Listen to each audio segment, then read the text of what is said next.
silence, then the low hum of something ancient awakening. They say power corrupts, but what happens when hope dies first? In a fractured timeline, Rimuru Tempest, the beloved slime who once built a nation on trust, peace, and dreams, returns. But this is not the Rimuru you knew. This is Forsaken Rimuru, a being not born, but resurrected from grief, twisted by loss, reforged by despair. His soul blackened, his mercy extinguished, and his purpose? Vengeance.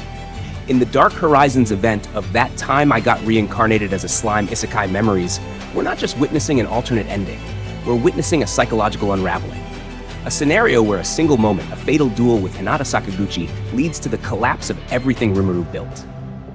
Imagine building paradise, only to awaken years later to its ashes. The Jura-Tempest Federation?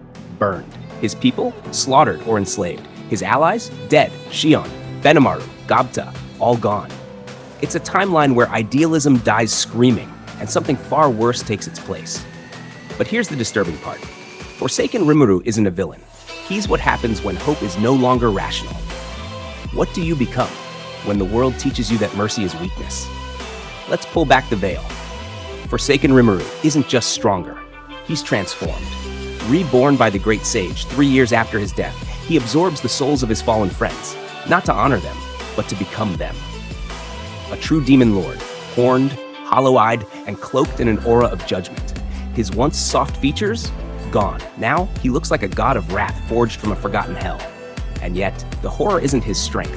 It's his clarity. No speeches. No hesitation. He doesn't conquer for ambition. He executes. Falmouth? Wiped from the map. Clayman? Dismantled. The Western Holy Church? Purged. He does what the main timeline Rimuru never dared. Not because he's evil, but because he's done hoping. This is the dark mirror of every shonen protagonist. A terrifying what if, where the hero chooses resolution over redemption. And still, he spares Soe, Choka, Trenyi, and the Dryads. Why?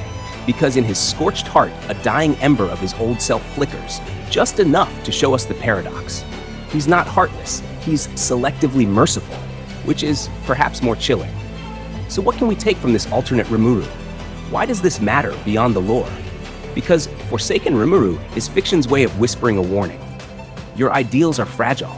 Guard them or watch them decay into vengeance. He is a symbol of what happens when optimism is not matched with strategy, when hope becomes naivety and the world punishes you for it. He asks us, what part of you survives when everything else is taken? Your kindness? Your morals? Your restraint? Or will you too become what you once vowed to destroy? This was never meant to be told, but now you know. So tell me, would you forgive the world or burn it? In a world where Rimuru's smile once inspired peace, now walks a being of cold fire and cosmic rage. He is the nightmare of every god, the reckoning of every sin left unanswered. He is Forsaken Rimuru. And if you gaze too long into his hollow, burning eyes, you might just see yourself. Subscribe for more forbidden fiction breakdowns. Comment your thoughts.